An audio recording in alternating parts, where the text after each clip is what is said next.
Caras e caros estudantes, sou Gilvanice Musial e desejo que todas e todos sejam bem-vindos ao componente curricular Educação de Jovens e Adultos. O componente curricular Educação de Jovens e Adultos tem como objetivo central apresentar às estudantes e aos estudantes do curso de Pedagogia EAD da UFBA um campo importante de atuação do pedagogo.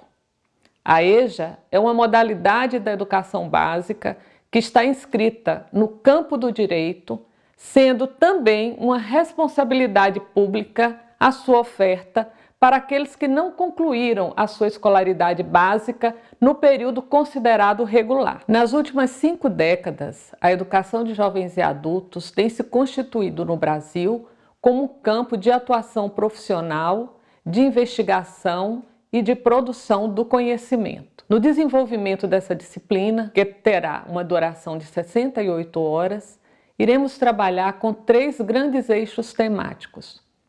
No primeiro eixo, intitulado Panorama Sócio-Histórico da Educação de Jovens e Adultos no Brasil e na América Latina, estudaremos os elementos do processo sócio-histórico de constituição da EJA no Brasil e suas aproximações e distanciamentos com outros países da América Latina. Destacaremos momentos relevantes de mudanças conceituais no que seja educar jovens e adultos no Brasil e ainda as principais políticas de educação de jovens e adultos no século XX e primeiras décadas do século XXI, no que se refere à alfabetização, a formação de professores, a escolarização. Veremos que o Brasil possui características próximas de muitos países da América Latina, no que se refere a quem são os sujeitos da educação de jovens e adultos, do ponto de vista geracional, étnico-racial, de gênero, de classe, bem como em relação ao seu pertencimento regional. No segundo eixo, intitulado As Contribuições de Paulo Freire para a Educação de Jovens e Adultos, estudaremos as contribuições filosóficas, políticas, pedagógicas desse que é o educador brasileiro mais conhecido e estudado no mundo.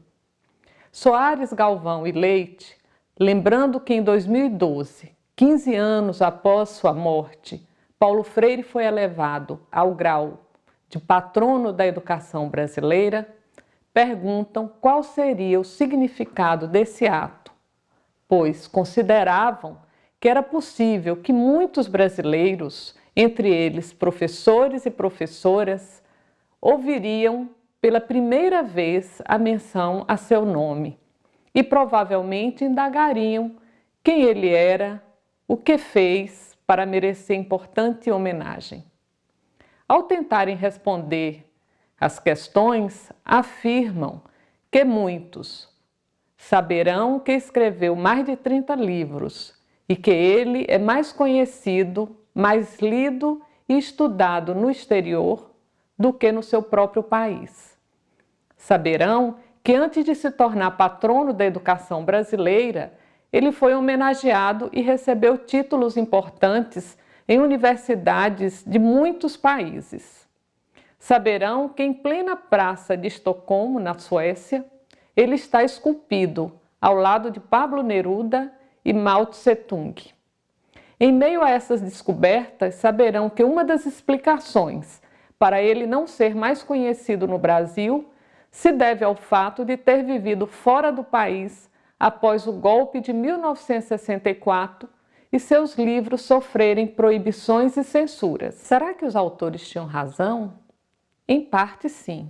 Podemos afirmar que hoje quase todas as pessoas já ouviram falar sobre Paulo Freire, mas nem sempre reconhecendo sua grande contribuição para a educação e, em especial, para a educação de jovens e adultos. Mas podemos perguntar: por que ainda é importante ler e reler Paulo Freire?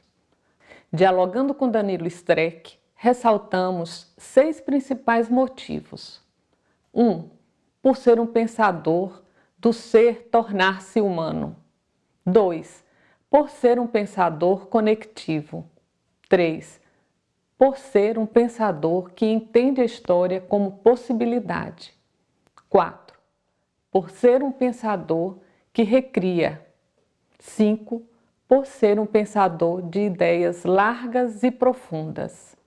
Finalmente, eu acrescentaria, por ser um pensador que produz uma nova concepção de educação de jovens e adultos. No último eixo, intitulado Os sujeitos da educação de jovens e adultos, diversidade e desigualdade de classe, étnico-racial, de gênero, geracionais e regionais, direcionaremos nosso olhar para os sujeitos da educação de jovens e adultos, considerando os diferentes marcadores sociais e culturais. Dialogando com Arroyo, ressaltamos que pensar os alunos da educação de jovens e adultos exige pensar na realidade social em que estão inseridos.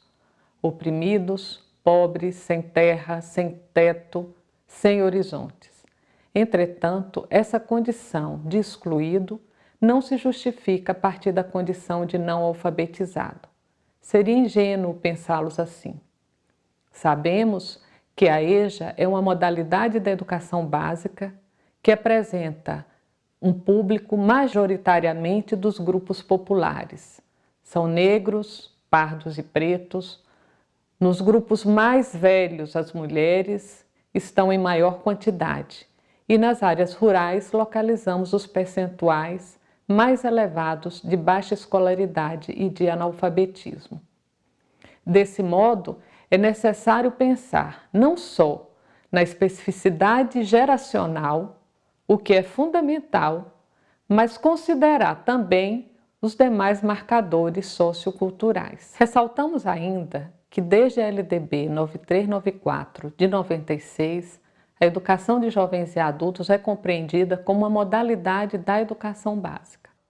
Segundo a Resolução 01 de 2000, que estabelece diretrizes curriculares nacionais para a educação de jovens e adultos, no seu artigo 5º, parágrafo único, significa que a identidade própria da educação de jovens e adultos considerará situações, os perfis dos estudantes, as faixas etárias e se pautará pelos princípios da equidade, da diferença e proporcionalidade na apropriação e contextualização das diretrizes curriculares nacionais na sua proposição de um modelo pedagógico próprio. Finalmente, a Resolução 2 de 2015, que define as diretrizes curriculares nacionais para a formação inicial, em nível superior e formação continuada, no seu artigo 2º, define que as referidas diretrizes aplicam-se à formação de professores